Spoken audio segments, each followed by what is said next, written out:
শ্রী মানিক সাহা ভগবানের নামে দৃঢ় বিশ্বাসের সহিত শপথ করিতেছি যে আইনত প্রতিষ্ঠিত ভারতীয় সংবিধানের প্রতি দৃঢ় বিশ্বাস ও আনুগত্য রক্ষা করিব।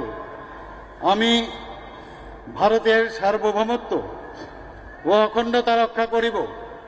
আমি ত্রিপুরা রাজ্যে মুখ্যমন্ত্রী হিসাবে আমার কর্তব্য বিশ্বস্তভাবে ও বিবেক পরায়ণতার সহিত সম্পন্ন করিব এবং ভারতীয় সংবিধান অনুযায়ী ভয়, অনুগ্রহ, প্রীতি বা বিদ্বেষ মুক্ত থাকিয়া সর্বশ্রেণীর লোকের প্রতি ন্যায় আচরণ করিব।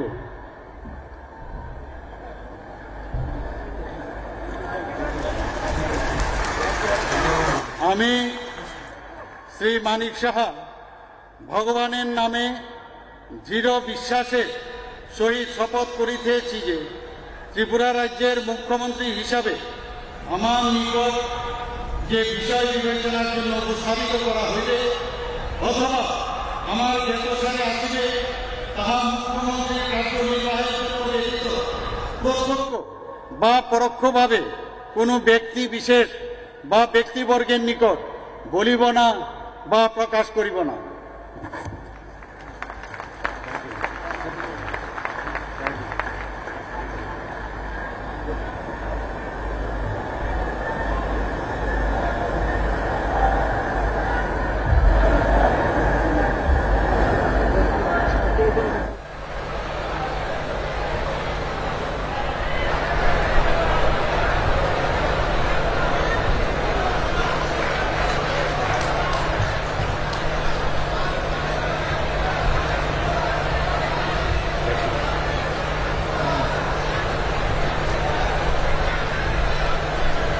Chief Minister of Tripura being congratulated by the BJP leadership on stage. He of course went first to the Prime Minister. The other ministers, other cabinet members of Tripura will also be taking oath right now. A huge crowd is there for this all-important, very symbolic swearing-in ceremony. The victory, all of these are ministers now being sworn in to the new Tripura cabinet. The government in Tripura with the BJP in alliance is a huge victory for Prime Minister Modi personally, given the amount of political capital that the Prime Minister and the BJP under Modi has invested in the Northeast. This swearing-in ceremony might seem like any other swearing-in ceremony or coronation, as one would like to call it, in this state. But it represents not only a big victory in Tripura, but the larger echo of the BJP in every single state in the Northeast, from Meghalaya to Nagaland to every other. Either directly or indirectly, the BJP has a political footprint in the ruling government in all the 8 states, that's including Sikkim in the Northeast. And that is something that the BJP has achieved from the zero position in 2014 to now having an echo and a footprint either directly or indirectly in all of these states. Tripura represents a big win. Even though the BJP government in Tripura fell by 11 seats, it still managed to fight off anti-incumbency and stay in power with a comfortable majority, thanks in most part not only to an aggressive campaign mounted by the BJP, but also to a woefully divided opposition that basically handed the advantage directly to the BJP. Had the Tripura Motha party been in alliance, perhaps with the Left Congress alliance, it could have resulted in a hung house or even a defeat for the BJP, but that was not to be. And symptomatic of a divided opposition, the Tripura crown now rests with the BJP. And that's the reason why there is no reason to be surprised to see the Indian Prime Minister, the Home Minister, the BJP President and other senior leaders of the party right there on stage. Tripura, in many ways, part of the Northeast, has suffered tyranny of distance in the mainstream media, but No election in the Northeast has been covered the way this set of elections ever has. And that's the reason why today is such an important day on the road to 2024. Well, as the cabinet ministers continue to be sworn in, I want to get some perspective from India Today's Poulomi Saha, who has reported from the Northeast. She's covered elections there as well. Poulomi, the first question I want to ask you, because you've seen this up close, the Prime Minister has visited Tripura. This Prime Minister has visited Tripura. You know, I didn't even know this. It's actually amazing. Narendra Modi has visited Tripura as Prime Minister more times than all past Prime Ministers put together. That's an incredible, piece of information. And one isn't surprised in that case, because that is called political investment in a state. Absolutely. I mean, even the critics and the opponents of the Bharatiya Janata Party will not be able to, counter this fact, because this is an actual fact. Narendra Modi has visited the Northeast as Prime Minister since 2014, many more number of times than any other Prime Minister of the country. The Bharatiya Janata Party has to be credited where it is due. The fact is that the BJP has put the Northeast very firmly on the map. It has invested a lot in the Northeast in terms of course, expanding its own footprint in the Northeast as well, and in terms of projects and policies that are driven towards the Northeast as well. The significance that the BJP, in fact, accords the Northeast has only, risen and has been visible to anyone who is looking over the last few years. And you're right about the fact that he is one of those prime ministers. He's the prime minister who's visited the Northeast, Tripura also specifically, the most number of times. The BJP may have suffered a setback in these elections in the state of Tripura, but the BJP has, of course, uprooted the left front government in Tripura in the last election, a government that at that point of time nobody saw being challenged, even though the Congress was present in the state. But the CPM government was firmly placed in the state of Tripura until the BJP made inroads into the state and, swept to power in the last assembly election. This time, of course, again, crossing the halfway mark, not being able to, retain the position that it had in the assembly in the last election of 44 seats. But the fact is that the BJP, in the way, of course, it's evident. The Prime Minister was yesterday in Meghalaya. He was in Nagaland. He's in Tripura today. He was, of course, meeting with legislators of the Himanta Biswa government by the end of the day yesterday in Assam, from where he's flown out of this morning to reach Agartala. Clearly, the BJP's footprint in the Northeast is for anyone to see. And the BJP is according that amount of significance to the Northeast going forward as well in the Lok Sabha election. So it is not just, restricted to assembly elections in the northeastern states, but it is also a significant chunk that the BJP is looking at very keenly during for the Lok Sabha 2024 elections as well, Shiv. Absolutely. Let's just listen in for a moment. I'm coming back to you, Poulomi. জন্য ব্যতীত প্রত্যক্ষ বা পরোক্ষভাবে কোনো ব্যক্তি বিশেষ বা ব্যক্তিবর্গের নিকট বলিব না বা প্রকাশ করিব না ধন্যবাদ খুলুমকা নমস্কার জুজু Poulomi, I'm coming back to you in just a moment. Ritik Mondal is with me, my colleague, live with me from the beautiful city of Agartala on this all-important day. Ritik, good morning. The ceremony has begun. The swearing in of the ministers after the chief minister has just taken place. Huge crowd there, Ritik. What's the mood like? Shri Sushant Chaudhary ईश्वर की शपथ लेता हूँ कि मैं त्रिपुरा राज्य के cabinet मंत्री के तौर पर मेरे समक्ष लाए गए किसी भी तथ्य को मैं Ritik, can you hear me? I don't think Ritik can hear me. And that's not surprising. I think there's a lot of noise, a lot of crowds chanting, sloganeering taking place in that crowd. So I'm going to try and give Ritik a little more audio so he can hear me, because that's a big political crowd there for this swearing-in ceremony, which we'll go to him in just a moment. But Poulomi, quickly coming back to you while we get that audio boosted to Ritik. In Tripura was a fiercely contested election. The BJP showed a great deal of a great deal of aggression in this election. But let's face it, isn't it true, Polomi, that the opposition in many ways handed this one to the BJP? I mean, the BJP fought a hard fight like they always do, but a divided opposition really handed it to the BJP, did it not, in Tripura, Polomi? From the Trinamool and the Congress sniping at each other to the Tipra Mota of Pradyot Manikya, not being in an alliance with the left Congress. All of those divisions basically sealed the fate. Absolutely. As far as the Tripura Mota is concerned, which very surprisingly in this election has emerged as the second largest party now in Tripura with 13 seats. The Tripura Mota has snatched up all the tribal seats as far as Tripura is concerned. And that is, of course, what the opponents, the CPM Congress alliance, are blaming, saying that it was Tripura Mota which was propped up by the Bharatiya Janata Party in order to eat into their seats, into what they thought would have been, CPM Congress seats if the Tripura Mota had not ventured into those areas.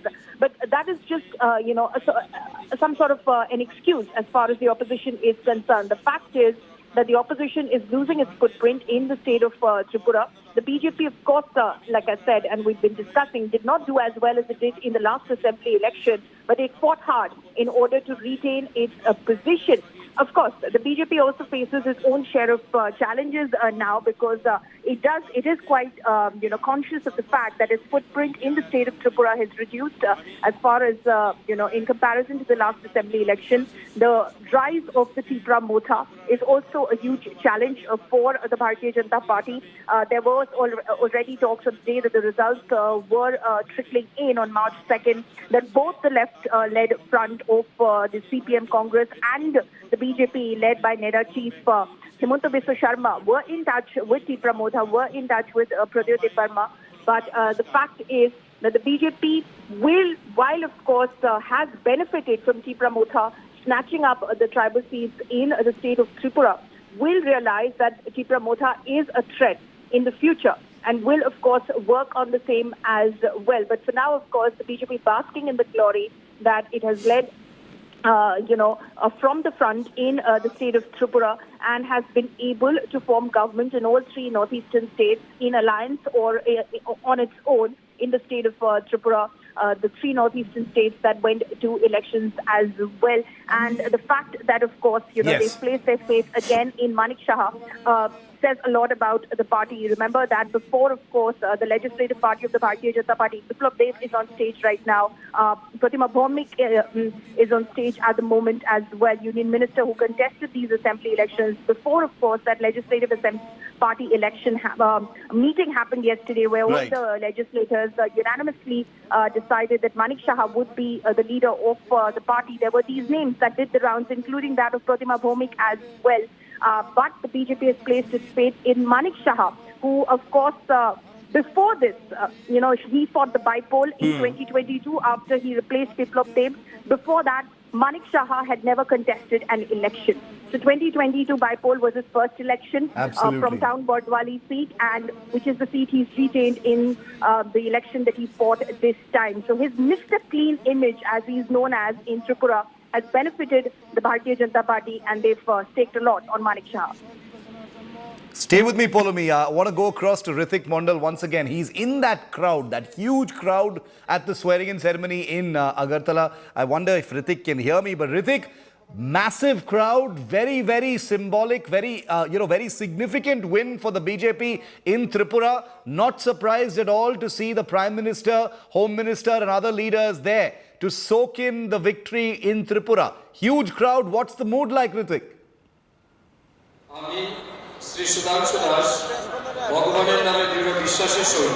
Absolutely, Shiv. It's a Holi. It's being celebrated now in the city Agartala, which is the capital of Tripura.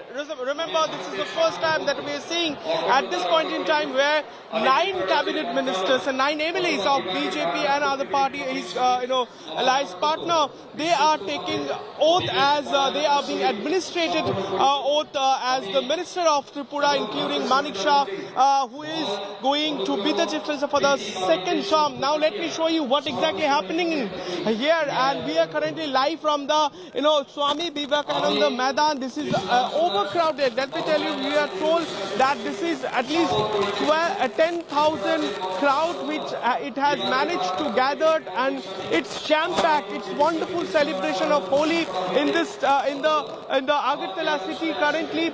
Just a while back from now, Manik Shah took the oath as the minister, as the chief minister, and there are 8 other MLAs who are taking oath today as the minister, and I would like to mention their name and to know our viewers that including Manik Shah, there will be 8 cabinet ministers today who will be administrated oath as ministers. Among them, one key player is Ratan Lal Nath, and of course Pranjit Singh Roy, Shantanu Chakma, Sushant Chaudhary, Tinku Roy, Bikash Debbarman. Remember, he is the new face in Manik Shah's cabinet, and Shudhanshu Dash and Shukla Charan Natua. He is also a new face in Manik Shah's cabinet. Now remember, this is for the first time we are seeing that in spite the Prime Minister is on the dais, and Amit Shah, the Home Minister who had been here during the run-up of the election in Tripura,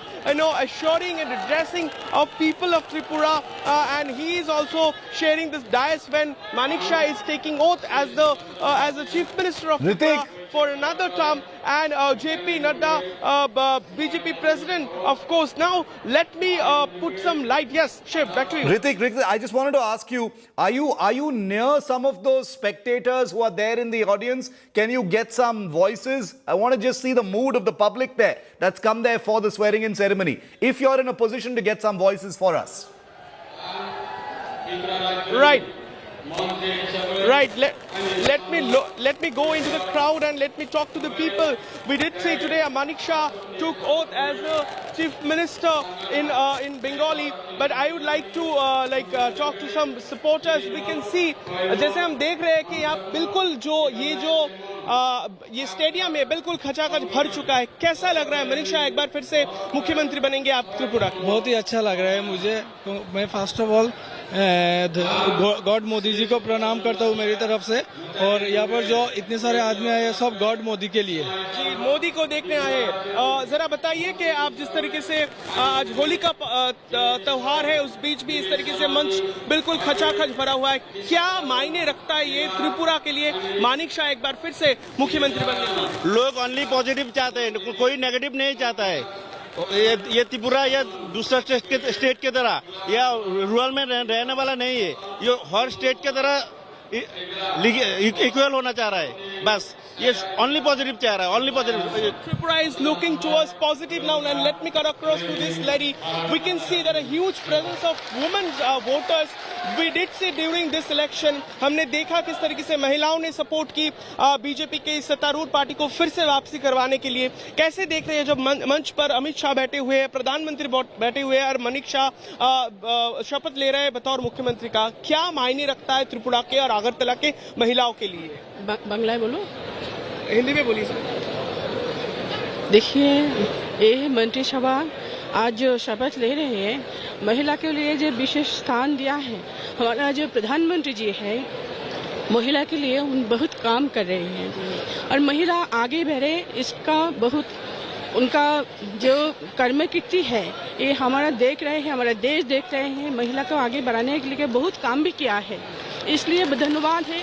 आज मानिक शाह साहब जो मुख्यमंत्री हुआ है, ये देश का त्रिपुरा वासी का बहुत अच्छा लग रहा है. ये लिए आपको भी धन्यवाद है, त्रिपुरा वासी का भी धन्यवाद.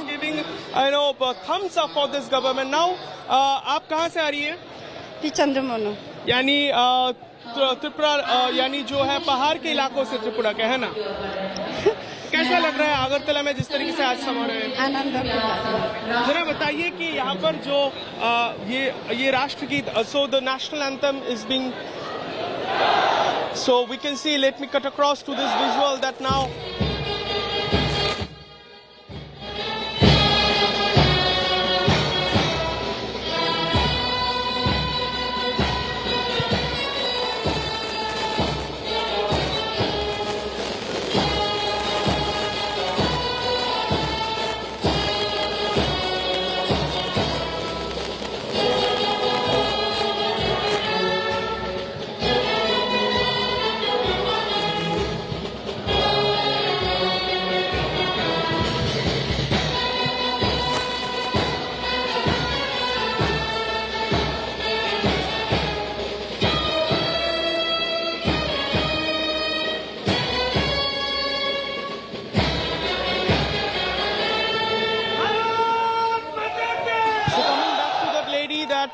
we can see that 7 women from the tribal parts of the state, they have also arrived here, and this voice is very important. We know at a time when the state and this BJP-led government was assuring the people of the tribal area of Nagaland, of Tripura, pardon, and particularly at a time when Pratyudev Maniko Verma was campaigning with the voice of those people. Now we can see when the swearing-in ceremony is going on, we can see several people, particularly women from the tribal part of the Tripura, they are joining. जरा बताइए कि किस तरीके से इस जीत को मानिक शाह एक बार फिर से चीफ मिनिस्टर बन रहे हैं, किस तरीके से देखती हैं आप लोग?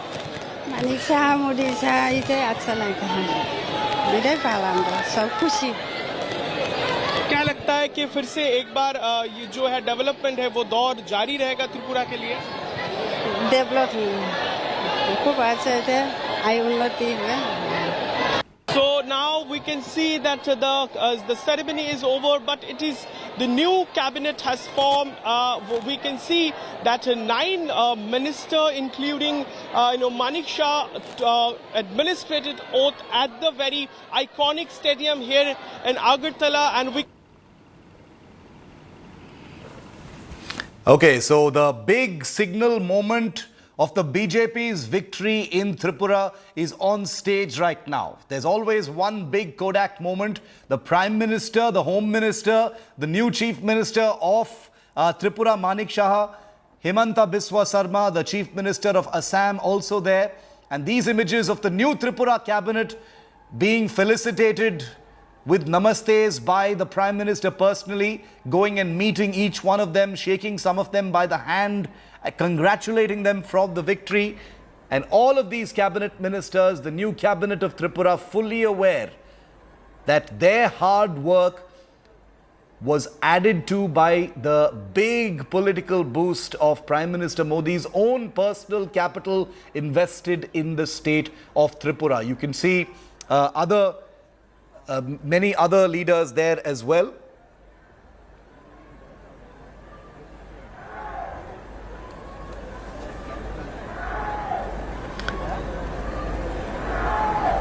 The Prime Minister meeting with leaders from the state as well as central leaders who are there at this point of time. The new Chief Minister of Tripura, Manik Saha, formerly of the Congress Party, he took over as Chief Minister after Biplab Deb had to give up his Chief Ministership midstream, a demonstration of the BJP's acute awareness of shifting political temperatures and winds when it comes to individuals in the hot seat. And as they say, all's well that ends well for the BJP, because that has meant that the BJP gets to stay in power despite an anti-incumbency in the state of Tripura. The big cavalcade by the Prime Minister just before the swearing-in ceremony.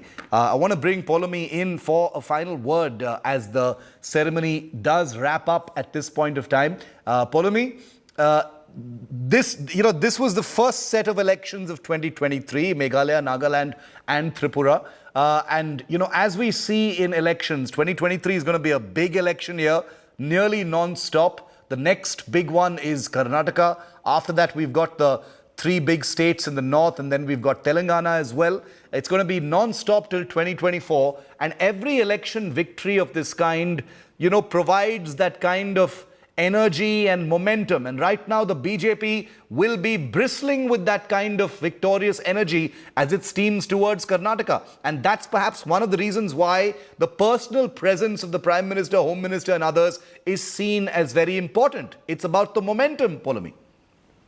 Absolutely. It's about enthusing your cadres, ensuring that they do not become complacent, because, as you said, this is an extremely critical year as far as any political party which is in, which in fact harbors any sort of national ambitions.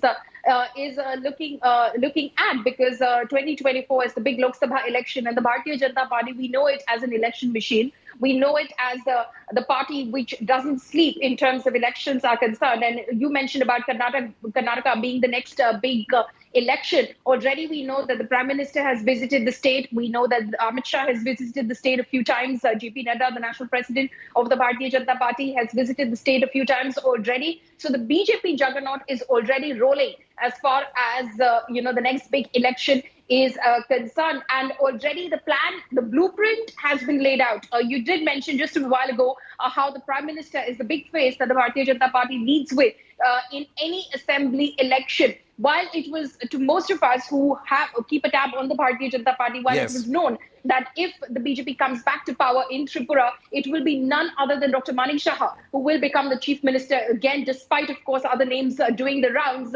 The BJP led with the face of the Prime Minister, which is what they're going to do in the subsequent elections as well. Already 100 rallies of the Prime Minister, various different programs of the Prime Minister for the year leading up to 2024 has been charted out by the Bharatiya Janata Party. So the blueprint is ready. Yeah. So the BJP is prepared for the big battles that are ahead in Karnataka, where, of course, it faces a very, very stiff challenge from the Congress party, given the corruption allegations against the current incumbent government. The BJP, of course, realizes that challenge and is putting its entire weight, might, resources into the state as we speak, Shiv. That's going to be the big one to see. Poulomi and I will both be in Karnataka for that election. And it's going to be a really, really aggressive fight between the BJP and the Congress there. Well, the BJP has demonstrated that it puts the same amount of energy into every election as they have demonstrated in the Northeast as well. Full credit to the BJP's Karyakartas for what they've been able to pull off. And that's the reason why the Prime Minister, who is by far the biggest idol in the BJP, like Poulomi said, is there personally to enthuse them, to keep the momentum running and really to flex that famous BJP electoral muscle in what is going to be a year full of elections in the run-up to 2024. We'll keep tracking that story. Big political Holi. And we will continue to update you right through the day. Thanking Poulomi for the moment. Well, the festival of Color is here. I'm sure many of you are celebrating. For those of you who are watching, we've got beautiful images for you. As the nationwide celebrations erupt, India Today wishes you a very, very happy and colorful Holi. We'll be showing you images of celebrations right through the day today.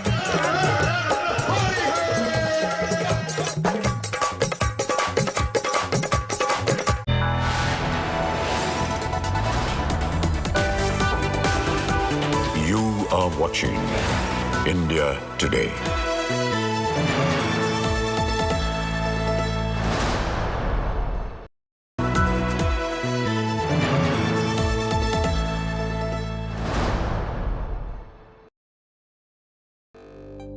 India Today Conclave 2023, March 17th and 18th, New Delhi. Listen to S. Jaishankar, Shashi Tharoor, Justice U. Lalit, Justice Sharad Arvind Bobde, Sanjeev Goenka, Anil Agarwal. The India Moment.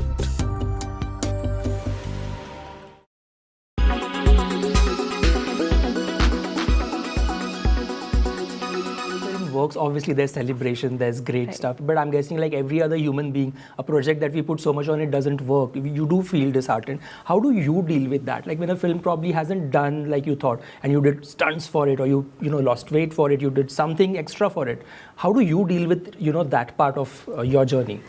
I feel जब कोई film नहीं चलती, चाहे वो मेरी हो या किसी की भी हो, I feel कि absolutely audience justified है to decide that they don't want to go and watch a film, and I completely respect that, and I take that as, of course it gets a little upsetting, but it does get upsetting, but a bigger thing than that is audiences नहीं गई आपकी film देखने, और आपको वो accept करना है. इसका मतलब है कि आपको और एंटरटेनिंग फिल्में बनानी है, आपको और दिलचस्प फिल्में बनानी है, और वो हकीकत है.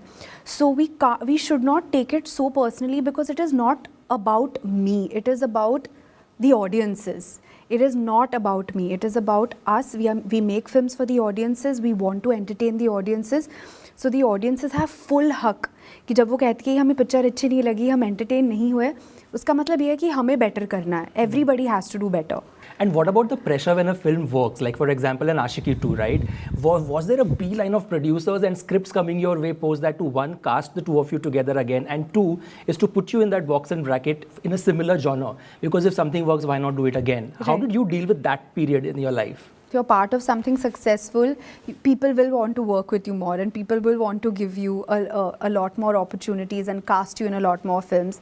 So yes, my life did change pretty much overnight after Aashiqui 2, you know, after my first two films not doing well.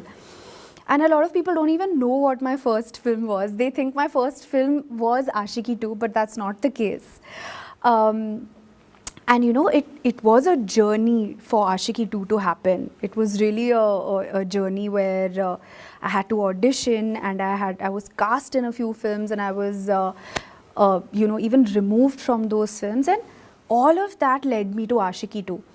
After that, as you're asking me, yes, there were a lot of films and that were offered, and yes, there were we did OK Janu as well.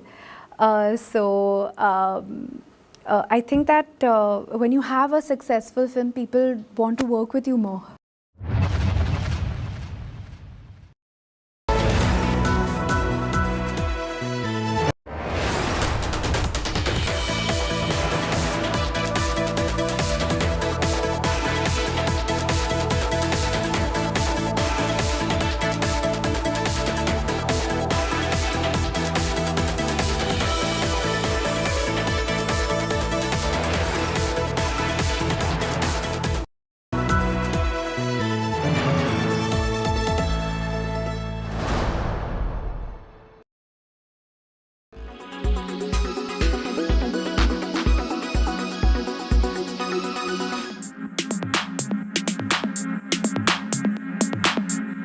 Well, speaking of showstoppers, here at the Mobile World Congress in Barcelona, I made a new friend, 177 centimeters tall.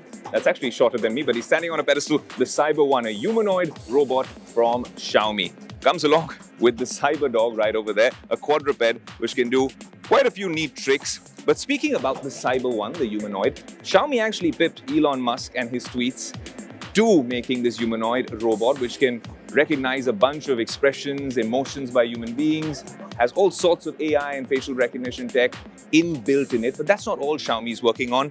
While this is a showstopper with everyone actually coming to the Xiaomi stall for this, this is what Xiaomi launched here in Barcelona. In fact, we were at the pre-launch event where we found out where this floating telephoto mechanism with this Leica lens, not just a gimmick, and I'll tell you more about that in a bit, but co-engineered with Leica, not just like the other brands who essentially are talking about color science and just some small little marketing partnership.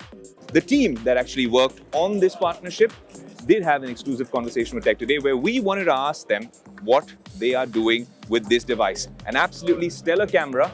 You're going to see a review very soon, but here's a few camera samples on the screen. You have a nice, neat little watermark, and whilst I'm talking, you have Cyber Dog following me around. I think he's taken a liking for me. But that's not all. If you walk around the Xiaomi booth right over here, you see that they've been building on an ecosystem with a smart living room, a smart kitchen, and these are popular products all across the world. A smart workspace as well, something they've been talking about, barring all the special edition phones and some of these interesting Redmi devices as well, is actually their mobility or their smart outdoors department, where they've been speaking about an electric scooter. Now, this is something that I think can be a game changer when brands start working on this in a wide-scale way in India, but we'll need regulations to figure out how e-scooters being shared will actually work out. I think it's fascinating what's happening in the tech world. This has been one of the show-stopping moments at the Mobile World Congress. And of course, we have my dear friend, the Cyber Dog, saying hello to all the viewers of Tech Today.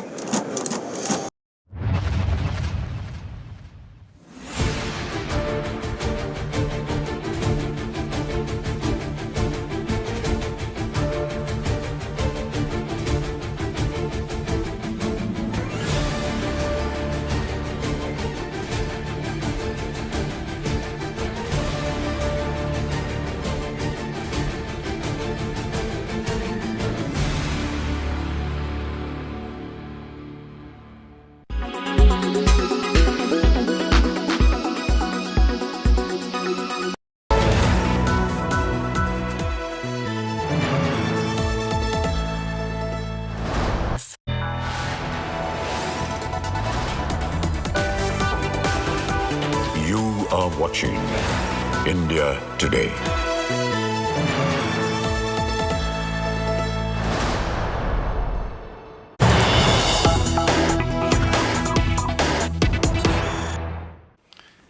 And we've got some breaking news coming in now here on India Today. An Indian Navy Dhruv helicopter has ditched at sea off the Mumbai coast earlier this morning. The good news is that all three crew members, the two pilots and the third person on board that helicopter, are all safe. They were rescued by a naval patrol craft that was sailing very, very close by. Now, just to explain to our viewers, ditching at sea by an aircraft or a helicopter happens when there is technical trouble and the helicopter or aircraft is unable to return to shore for a safe landing on hard soil. So obviously this was a critical emergency, as a result of which the crew members had to ditch the aircraft at sea. They landed the helicopter in the water.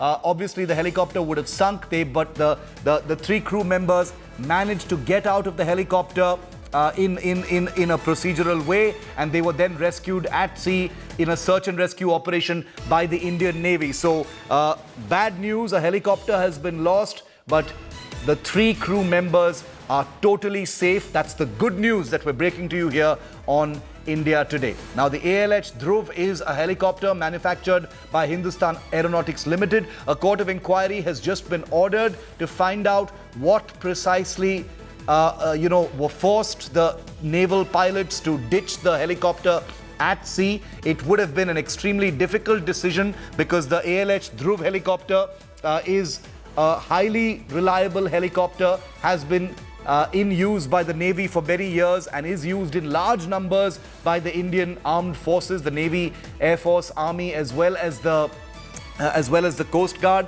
There is nothing wrong with the helicopter, so we are not in a position just yet to conjecture on what may have led to the helicopter being ditched at sea. But like I said, the good news is that there have been no casualties. All three crew members have been rescued safely. I want to go across to India Today's defense correspondent Akshay Dongre, tracking the story. Akshay, bad news, and a Dhruv helicopter which was on a routine sortie off the coast of Mumbai has been ditched at sea. But good news that the pilots and the crew are safe. Well, Shiv, absolutely. There is a good news in this, bad news as well, because all the three crews are safe. Now, Advanced Light Helicopter, as you have been speaking on its reliability. In fact, it is one of the prime focus of Make in India. We have been showcasing this particular helicopter to foreign buyers as well. There are several countries that are interested in these kind of helicopters. And what exactly was the reason behind this particular ditching of ALH? That remains to be seen. But it is too early to actually go into speculating the reason that why exactly it happened. However, the only good news that we are getting right now, and it is in fact a significant good news, that all the crew members are safe. How exactly, whether there was a technical issue, whether there was a pilot error, that has to be seen in the investigation that has been ordered already by the authorities, but it remains to be seen that whether there was some major issue as far as the technicalities of the helicopter is concerned, and only then it would be safe to in fact assume that what exactly went wrong as far as this very, very reliable, very sturdy helicopter is concerned. Okay, thanks very much, Akshay, for getting us the latest on that. We'll try and get a word in from the Indian Navy as well. Big sigh of relief that there have been no casualties. All three members are safe. But what happened? How did this helicopter go down? We'll tell you more in just a bit. We're taking a very quick break. Back with much more right here on India Today. All the news and updates coming up.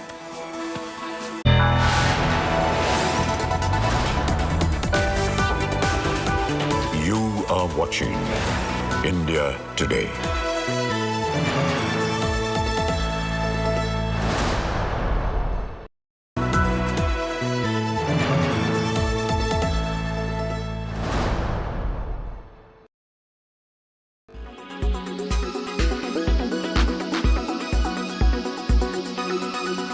So let me ask you a few more granular questions about the whole consumption piece. Let's start from the top, the ones which are not seen as rural focused but are very expensive. They've been underperforming over the last few quarters. The names, the expensive ones like Asian Paints and Pidilite and Havells.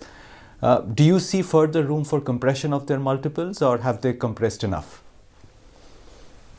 So let me take a step back and let's try and understand what are the things happening. I mean, there are two big trends happening in the market today. One is that obviously we are no longer in a low interest rate environment and easy liquidity environment, which had led to these valuations going up much more than the earnings growth rate. The stock prices went up much more than the earnings growth rate. So there is a valuation discipline coming back into the market. Let me just re-emphasize that word, valuation discipline. It doesn't mean that every expensive stock is doing badly, but discipline is definitely coming back. And the second thing which is happening is that we are seeing a revival in the cyclical parts of the economy, which is credit growth, investment cycle, real estate, manufacturing. So, ultimately, it's a zero-sum game.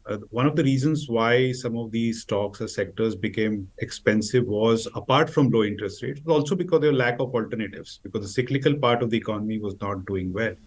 Now that part of the economy has also started firing after almost a lost decade, we are seeing a dual impact on let's say the defensive, high quality, high growth, high PE kind of stocks, which are coming under pressure from both aspects, high interest rates, as well as the alternatives which are now available in the market to really generate alpha.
Come May or June, this is most likely going to light up the market back home in India. And you're seeing it first. The Techno Phantom V Fold here in the flesh. And the price has been revealed, and that's really the showstopper. I'll tell you a little bit more about the specs of this device. But in terms of the price, at 79,999, under 80,000 rupees for early adopters. That would be the guys who essentially pre-book it. Just to give you some perspective, the only other fold that we've had on the show and in India is the Samsung Galaxy Fold. Costs, well, an entire bucket load more for a device which is essentially the same form factor. Very different camera module right here. Honestly, when you're holding it, it looks and feels as premium as any other device we've had from the foldable line. Now, we've shown you flip phones, we've shown you rollable phones here as well. And finally, we have a foldable launch here as well. A little bit more about the specs of the phone. You have a 5-lens camera system, a rear camera, 50 megapixel main camera, 50 megapixel telephoto, a 30 megapixel wide angle and a 32 megapixel front camera, sub-screen, main screen, 16 megapixel camera. Well, obviously this is a foldable, so you can take a selfie like this. And if you don't like that camera, then you can always use this particular camera. And then you also have a camera right here. In terms of charging, it comes with a 5000 mAh battery, 45 watts supercharge. It's a 5G device. And most importantly, it comes with an interface and an OS which was built for foldables only. 256 or 512 gigs of storage. In terms of the RAM, you can add 9 gigs more of virtual RAM and hope. And we really expect this to be a snappy one. It comes with obviously parallel window like the flex mode on the Samsung, split screen, all sorts of things on this one device. And of course, it comes with a MediaTek Dimensity 9000 Plus. Now that's different from the Samsung Galaxy Fold, which of course comes with the Snapdragon 8 series chipset. But this is an interesting launch for the Indian market. And come May, April and May, and maybe before that, we will give you exclusive access to this foldable. But first, this is the first time you're seeing this on Tech Today.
Wishing all of our viewers a very, very happy and joyous Holi. I'm Shiv. Thanks so much for tuning in this Holi. All the news coming up. First, the headlines. A day after frontman Arun Pillai was arrested, Enforcement Directorate summons BRS Neta K. Kavitha tomorrow in the Liquorgate scandal. Kavitha says will not bow down to the centre. Big charge by Aam Aadmi Party minister against the centre, says Manish Sisodia has been kept in Tihar jail with hardened criminals, calls it an attempt at political murder. Jail number 1 में पूरे देश के सबसे खतरनाक अपराधी बंद हैं। प्रधानमंत्री और भारतीय जनता पार्टी के लोग मनीष सिसोदिया की हत्या की साजिश रच रहे हैं। After absconding for 5 days, BJP MLA surfaces grand welcome party for the accused MLA, Madal Virupakshappa, to attend Lokayukt investigation tomorrow in the cash for contract scandal, in which 8 crore rupees was recovered from his son's house. Manik Shah takes oath as Tripura Chief Minister for the second term. Prime Minister Modi and Home Minister Shah attend the big swearing-in ceremony in Agartala. The Festival of Colour is here. It's the day of Gulal, Gujia and Pichkari. We hope you're celebrating as nationwide celebrations erupt. India Today wishes each and every one of you a happy and colourful Holi. Our brave Jawans posted a...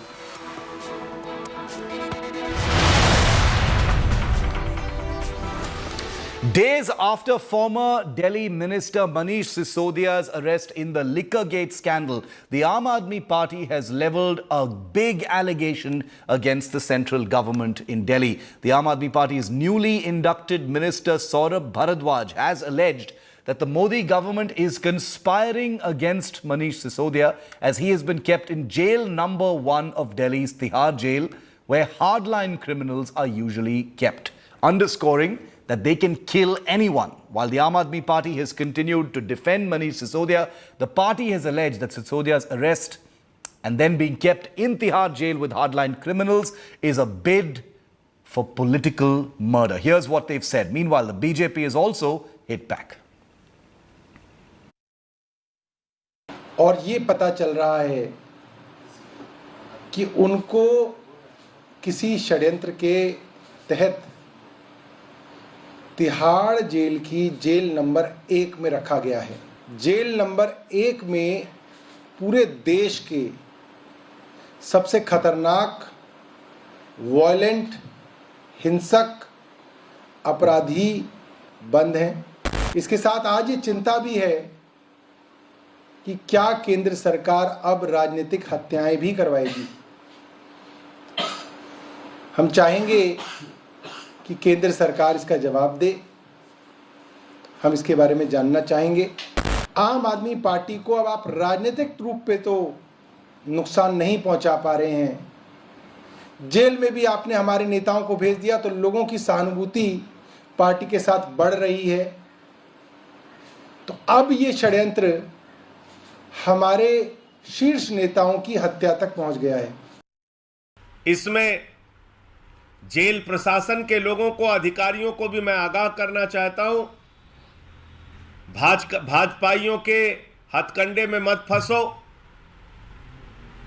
कोई घटना हो गई तो जवाब तुमको भी देना पड़ेगा। कई बड़ी घटनाएं जेल के अंदर हो चुकी हैं, हत्या तक की घटनाएं जेल के अंदर हो चुकी हैं, और इसलिए हम सबकी चिंता है। सेल नंबर 1 में अपराधियों के, खूंखार अपराधियों के बीच में रख के प्रधानमंत्री और भारतीय जनता पार्टी के लोग मनीष सिसोदिया की हत्या की साजिश रच रहे हैं और उनकी हत्या कराना चाहते हैं। 7-8 महीने इलाज करा के आए लालू यादव जी, किडनी की बीमारी से ग्रस्त है। अमानवीयता की पराकाष्ठा देखिए, आप पूछताछ करने चले गए, 2.5 घंटे पूछताछ कर रहे हैं। आज पता चल रहा है तेलंगाना के मुख्यमंत्री की बेटी पे ईडी का नोटिस चला गया। जब इतनी नफरत आप लोगों के मन में भरी है तो मुर्दों से भी पूछताछ करने की छूट दीजिए ईडी सीबीआई को। दिल्ली सरकार के minister in waiting Saurabh Bhardwaj, जो भी उन्होंने प्रेस कॉन्फ्रेंस करके एक आरोप लगाया भारतीय जनता पार्टी के ऊपर कि मनीष सिसोदिया की हम भारतीय जनता पार्टी हत्या करना चाहती है जेल के अंदर। ये किस तरह का आरोप है? ये आपकी मानसिकता दिखाता है कि आप किस तरह की सोच रखते हैं। हमारे डिफरेंस ओपिनियन हो सकते हैं, लेकिन इस तरह की बातें सोचना तो आप लोग भी सोच सकते हो, हम नहीं सोच सकते। सबको मालूम है कि तिहाड़ जेल जो है वो दिल्ली सरकार के तहत आता है, और हम सब ने देखा कि किस प्रकार से अभी रिजाइन हुए मंत्री सरेंद्र जैन जिस प्रकार से रिजॉर्ट की तरह वहां मजे ले रहे हैं, सबने देखा तिहाड़ जेल के अंदर मजे ले रहे हैं। Go across to India Today's Rahul Gautam, who's reporting on all developments which have taken a very ugly political color. Allegations of political murder being leveled, Rahul, over Manish Sisodia being lodged in jail number 1. The Aam Aadmi Party is saying that's where hardened criminals are kept, and this is a conspiracy against the Aam Aadmi Party. What are the facts, though? Is that true that that Manish Sisodia has been kept in jail number 1, where hardened criminals are kept? What's the facts? Well, so far Aam Aadmi Party has been claiming that they are the victim of political witch hunt. But today, they've gone one step ahead and saying that Mr. Manish Sisodia is kept, in jail number 1 alongside, hardcore and condemned criminals in order to stage a murder of Manish Sisodia. Now, obviously, this is a very big allegation. As far as jail authorities is concerned, they have made it very clear that Manish Sisodia has been allotted a To Rahul in just a moment. We've lost that audio link with him. But in a related development today, and something that's actually going to make this story a whole lot bigger, is the Enforcement Directorate heat on BRS Neta in Telangana, Kavitha, in this same liquor gate case. A day after frontman Arun Pillai was arrested, the Enforcement Directorate has summoned Telangana Chief Minister's daughter, Kavitha, on March the 9th, that's tomorrow. The BRS Neta has hit back at the BJP government over the summons. She has said she will not bow down to intimidation and her party will fight back. She's asserted that these tactics will not work. Remember, Kavitha will be confronted with Arun Ramachandran Pillai, who was allegedly used as a front by Kavitha. Pillai, in his statement to the Enforcement Directorate, had said that there was a deal between Kavitha and the Aam Aadmi Party where exchange of kickbacks paid to the tune of 100 crore rupees was discussed. The Enforcement Directorate, remember, had named Kavitha in the case charge sheet, accusing her of holding a 65% stake in Indo Spirits, a liquor company. She was questioned by the probe agency at her Hyderabad home on December the 11th, 2022. The summons has started a huge crossfire between the BJP and the BRS. We have cooperated. She answered in the past. Whomever they actually, fixed in this case, all of them have appeared before ED and they have answered many times. They have investigated. Despite that, this selective targeting is happening. Nobody in the country understood this case is what is this case all about, except ED, CBI, and BJP. And today, ED, CBI, and IT are working as extended arms of BJP for selective targeting and harassing the opposition leaders. You see the case now. Whoever are there in BJP today, who joined from other parties, these agencies go slow on them. Whatever allegations they are making, nowhere the evidence found is completely fabricated. The fact that Mr. Arun Ramchandar Pillai's remand report directly reflects the fact that he specifically has stated and has agreed to the fact that he was the frontman. He played as a frontman to Kalvakuntla Kavitha's agenda of bringing the entire South Group cartel into the Delhi excise policy tender process, so as to demonize it in such a way that corruption had entered the entire liquor policy, the excise policy, the new excise policy at all the stages. The situation has been already there, which has been given to the notice of the public and to the media also. That she has been involved in Ms. Kavitha has been involved in the liquor scam, which has been going on from 6 months. One after another who are involved in the scam have been summoned by ED, and then they have been questioned, and then finally they have been put behind bars. So this is one of the many cases where the transparency, accountability of the Bharatiya Janata Party and Narendra Modi's government from past 8 years, whomsoever who makes laws to the national exchequer and to the state exchequer, they will be definitely caught, and then they will be grilled, they will be questioned, they will be put behind bars. The Enforcement Directorate and the CBI, which is investigating the liquor scam issue, all those concerns and against whom there is a prima facie evidence, they are being summoned and action is being taken against them in a judicial manner. That is, they are being sent to a judicial demand. And as far as South Group is concerned, the arrest of Arun Pillai, who is very close head of Mrs. Kavitha, shows that the involvement of Kavitha is also there, and there is sufficient evidence. It appears that it is clear against her also. Unless Kavitha will go there, because everybody was saying that she is involved. Finally, she herself is saying that I am not involved anywhere. It is a vendetta is taken by the BJP government. So what she will appear after meeting with the ED people, after appearing, after discussion, what it will come out, then we will make any comment. Because corruption is a corruption everywhere. Rule adopting everybody. Rule is not only single person. Rule is a rule. So after that only I will comment. Go across now to Apurva Jayachandran once again. She's live with us from Hyderabad. Temperatures rising on this case, Apurva. We've heard all the parties come out and this has become a big crossfire. The Congress has also had its say here. What are you hearing from within the BRS? Because in that statement, Kavitha has said she's seeking legal opinion about, tomorrow's summons and whether the date can be shifted. What are you hearing? What we are hearing as of now is that Kavitha is strong in her statements. In fact, in the statement that she has put out, she also said that yes, I will take legal options to consider regarding she already had prior arrangements and engagement that she has to go along with. And remember, on March 10th, that is day after tomorrow, she is all set to, on behalf of Bharat Jagrati, she is all set to go on a march, silent protest and a march that she will be leading that in terms of, demanding for the women's reservation bill. And now she says that she also has other engagements that she needs to look into and that she will cooperate with the investigating officials. Of course, she said she also goes on to bash the BJP at the center, that she says that this is nothing but a political vendetta. This is a statement that she's been saying time and again, Kavitha. She has been strong in a statement that she says that they is clean and that, she is, all of this is nothing but a ploy by the BJP at the center to tarnish the name of BRS there at the center as well. Remember, BRS has also recently launched its national party, that Bharat Rashtra Committee. Okay. And she says that this is nothing but the BJP's attempt to try and tarnish the name of BRS at the center, and also that this is nothing but a political vendetta against her that she has seen. That is what is the comment that is being continuously said by Kavitha there. She remains to stand firm on the ground that she says that she has nothing to do Okay. and she has no involvement whatsoever. Okay, tomorrow is going to be a big day. It's going to be a big day in the national capital because Kavitha will be. Do we know when she's going to arrive in Delhi, Apurva? Is it going to be today or tomorrow?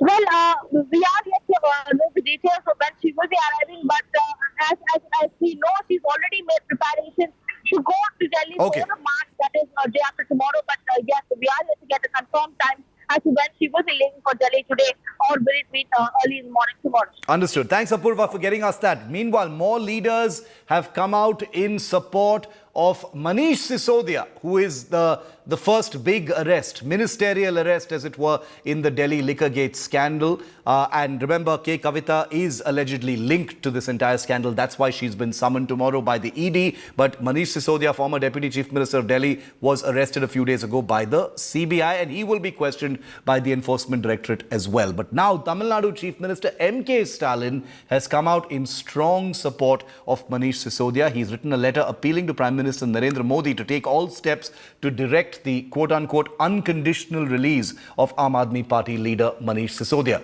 While taking a jibe in that letter at the Prime Minister, Stalin says the day of Sisodia's arrest and terrorizing the due process of law will be remembered as the black day in the BJP regime at the centre. He's termed former Delhi Deputy Chief Minister's arrest a blatant misuse of power, stating that in the last 9 years, the independence of investigating agencies has been robbed. Well, Stalin's show of solidarity for the Aam Aadmi Party leader comes a day after Kerala Chief Minister Pinarayi Vijayan wrote a letter to the Prime Minister in similar vein. Remember, Delhi's Deputy Chief Minister Manish Sisodia was arrested by the CBI on February the 26th in the Delhi liquor policy case.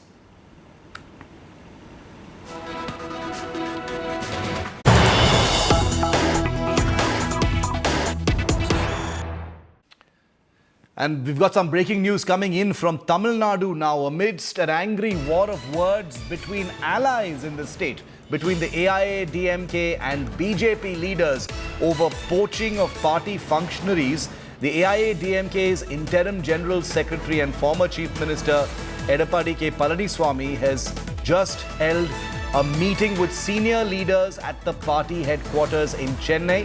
Yesterday, State BJP Chief K. Annamalai had reacted sharply to the AIA DMK poaching 5 Tamil Nadu BJP functionaries. A few BJP cadres had also burned pictures of APS. So this is poaching taking place between the two opposition allies in the state of Tamil Nadu. All this has led to an angry war of words between the AIA DMK and the BJP. The AIA DMK, remember, is Jayalalitha's party. The BJP is their partner. They lost the last election to the DMK Congress alliance, and now there is some internecine warfare going on between the BJP and its ally, the AIA DMK, in Tamil Nadu, with the AIA DMK apparently poaching at least 5 BJP functionaries in the state. I want to go across to Shilpa Nair, who's reporting on this story from Chennai. Shilpa, ill-tempered fight going on between these two allies. K. Annamalai, who, always has a thing or two to say in that very aggressive vein, saying, if I go on a shopping spree, it's going to be bad for everyone. What's going on? I mean, who are these people who've been poached, and how is the BJP planning to respond?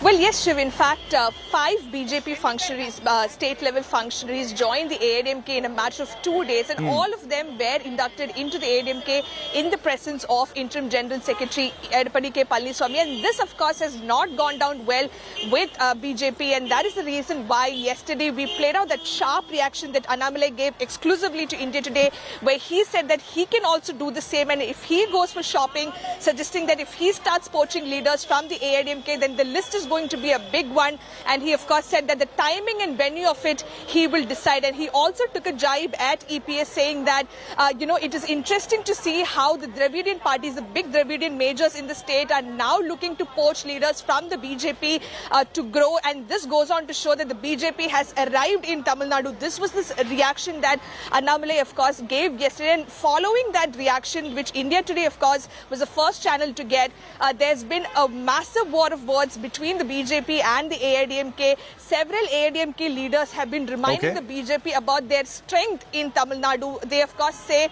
that BJP cannot perform in elections without the AIADMK support, and they should not forget that.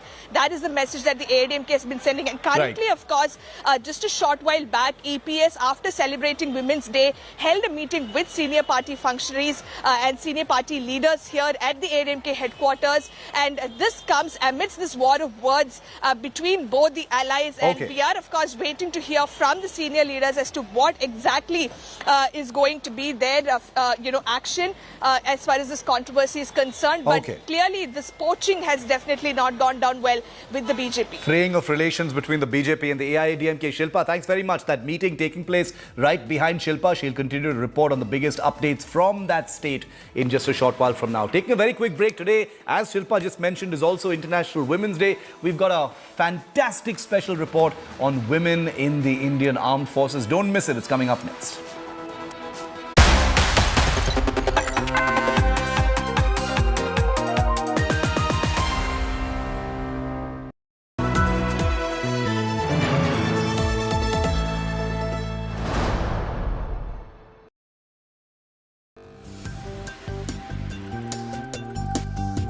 तो जैसे सबसे तेज आपकी tagline है, तो इसी तरह से सबसे तेज हमारी सरकार की लाइफलाइन है. Thank Mr. Puri. I thank you for giving me the chance to address you. Terrorism now a global issue. The First Lady position is so unusual. Never in my career did I ever see that love and affection in any other country than we saw in India in '79. Pakistan has been responsible chronically for association with sponsorship of terrorist groups.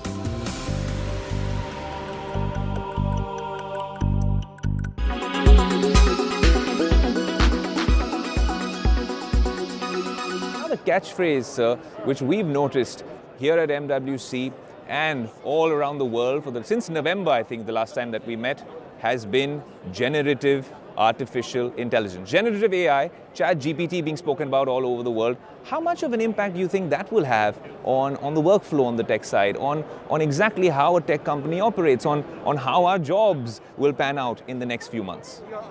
I am so happy about the generative AI. The reason I'm happy is it's the same way, because we are in Mobile World Congress. I'll give you an example that 95-96, if you remember, India was one of the most highest cost per minute call, and incoming and outgoing both charge 16 rupees a minute. And those blind calls, call me back. I was from that upbringing, and I land in Hong Kong airport. There was this bank of phones, but people were talking on a mobile phone. And I came back and I said, this is an industry you need to be in. The convenience was 10 steps away. People were talking on mobile phones. So what happened? Mobile phone automated the public phone systems. Correct. It automated everything that came along. And I don't have to describe to you whether it's a health tech, fintech, media tech, whatever device it is. Absolute disruptor. Now, to me, it did not take away jobs, it created jobs. Now, this is exactly what I think about generative AI. That the use cases are there, and the more they get defined, that means more jobs it will create. Technology is the heart of everything.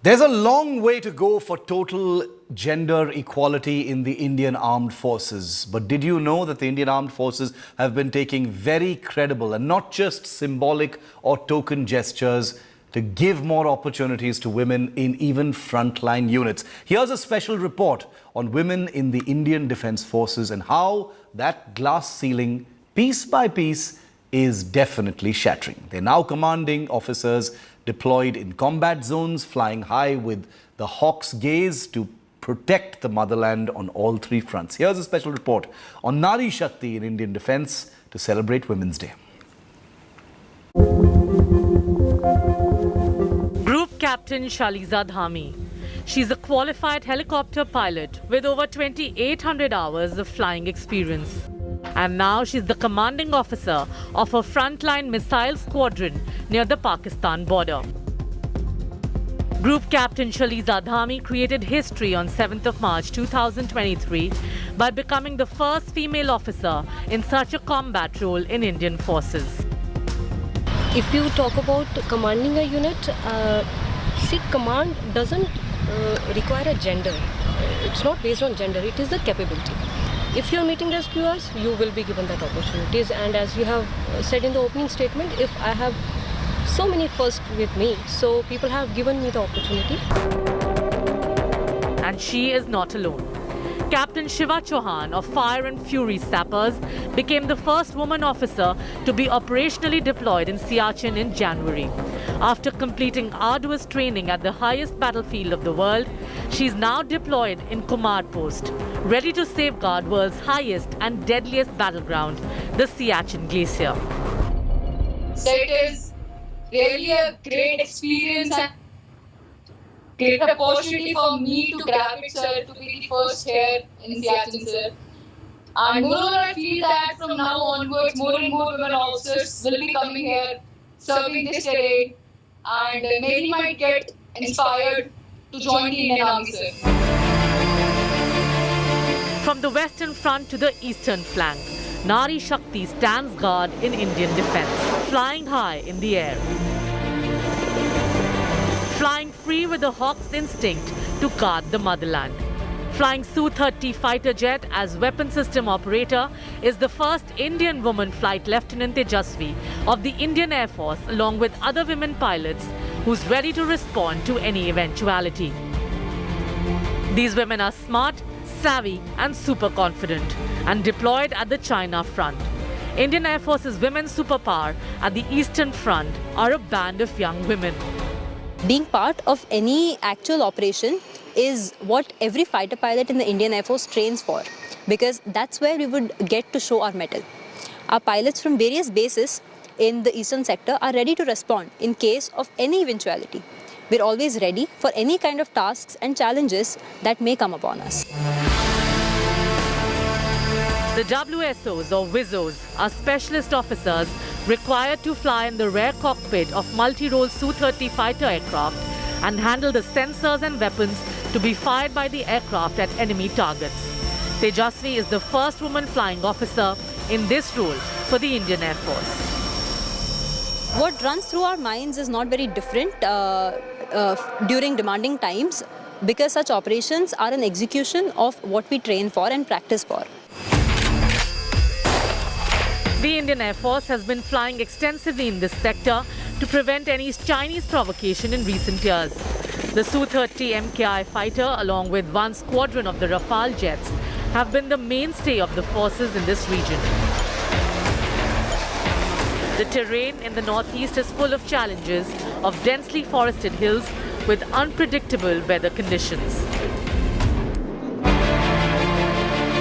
In the last 2 years, India has been engaged in multiple military standoffs with China along the northern borders in Ladakh, due to which forces are at a heightened alert all along the line of actual control. Women officers have added more muscle to this mission. Air force में महिला कर्मी जो हैं, अधिकारी कर्मी, उनका performance बहुत अच्छा है और हम मेन कर्मियों से सेम है, नहीं तो उनसे अच्छा भी है कई दफ़ा, तो हम बहुत खुश हैं उनसे। और हम आगे कुछ दिनों में हमारे मिनिस्ट्री ऑफ डिफेंस ने अनाउंस कर रखा है, अग्निवीर भी महिला भी आएंगे अगले साल तक। In June 2016, flying officers Avani Chaturvedi, Bhavna Kant and Mohana Singh became the first women pilots to join IAF fighter squadron. Avni and Bhavna had flown solo on MiG-21 Bison in 2018, while Mohana flew Hawk Mk-132 in 2019. Indian women pilots are now flying MiG-21s, Sukhoi 30s, MiG-29 fighter aircraft, and even the Rafale jets. The country's first Rafale pilot, Flight Lieutenant Shivangi Singh, was part of the 2022 Republic Day parade. In May 2022, Major Abhilasha Barak became the first woman officer to join the Army Aviation Corps Division of the Indian Army as a combat aviator. As on 1st July 2022, women serving as officers in Army constitute more than 25%. There are about 6% in the Navy and around 14% in the Air Force. And they are now part of the frontline combat, flaunting true Nari Shakti in Indian defense on all fronts. And on the other side of this short break, we continue to celebrate the uncelebrated women on International Women's Day. Special report, The W Factor, comes up next.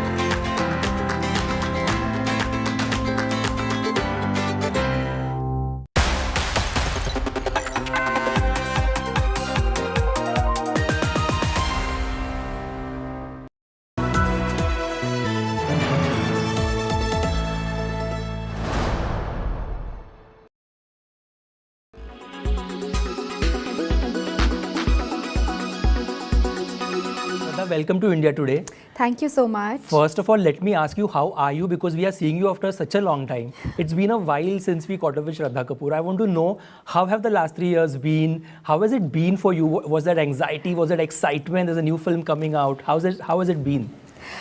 I feel like I feel before any of my releases, which is a mixed bag of emotions of nervousness and excitement.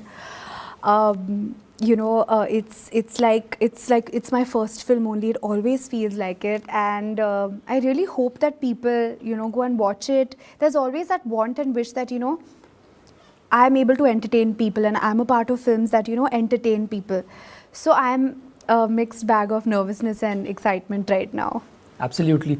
And tell me, how has your definition of success changed? The kind of films that have happened for me and the way that they have happened for me has been very different. There's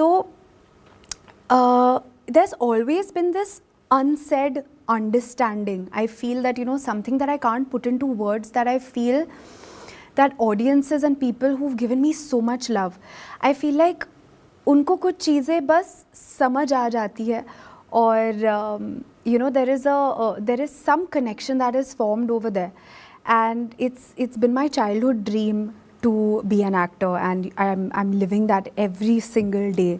And definitely pandemic आ गया था, so that's why 2 साल तो उसी में गुजर गए, और मेरी ही फिल्म चल रही थी, बागी 3 was happening, and तब theatres बंद हो गए, and that's why this after quite some, like 3 years, I'm coming on the big screen, but I have to say that I missed everyone and I'm excited to be back as well. If you had to go back in time and speak to that girl who was facing the camera for the very first time, she dreamt of this moment all her life, and there she's standing. What's the one thing that you would tell her? Perhaps hold her hand and say that, listen, it's going to be okay, or you have no idea how this journey is going to turn out. That's a very interesting question. When I had started shooting for my first film, I had thought that, okay, maybe I should have assisted on a film to just understand the makings of what goes on when you're creating a film. And my brother, he had assisted on a few films. So I felt that maybe I should have had that experience before I started shooting for my first film. But I feel like I wouldn't really change anything about my journey because it's been very, very special and very, very unique in its own way.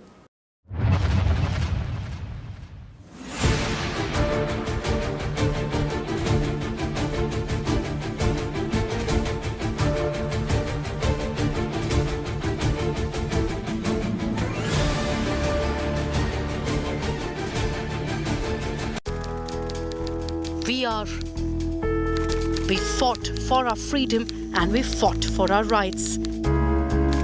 We are where we earlier were not. We were recognized with a face and now with our name.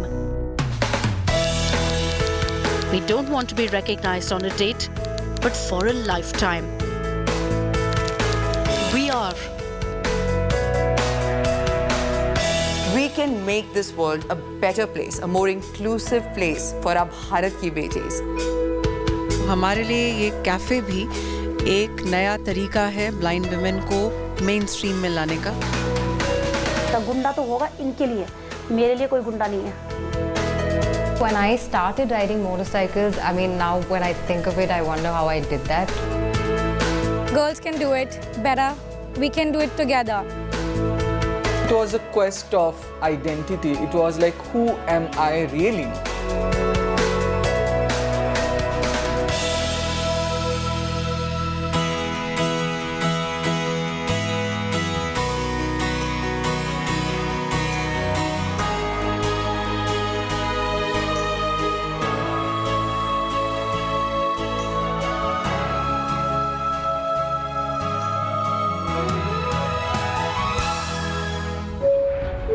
Namaskar, a very warm welcome to all of you on board this International Women's Day.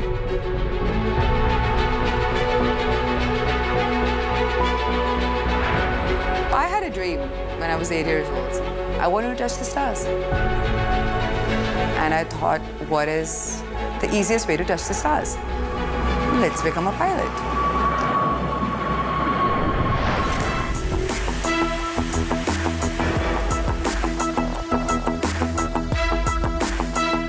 When I was in 11th grade, as a pilot, I had to take science. One of my teachers at that point in time, she called me, Zoya, why have you taken science? I'm like, because I want to become a pilot. She says, have you seen like your, family background?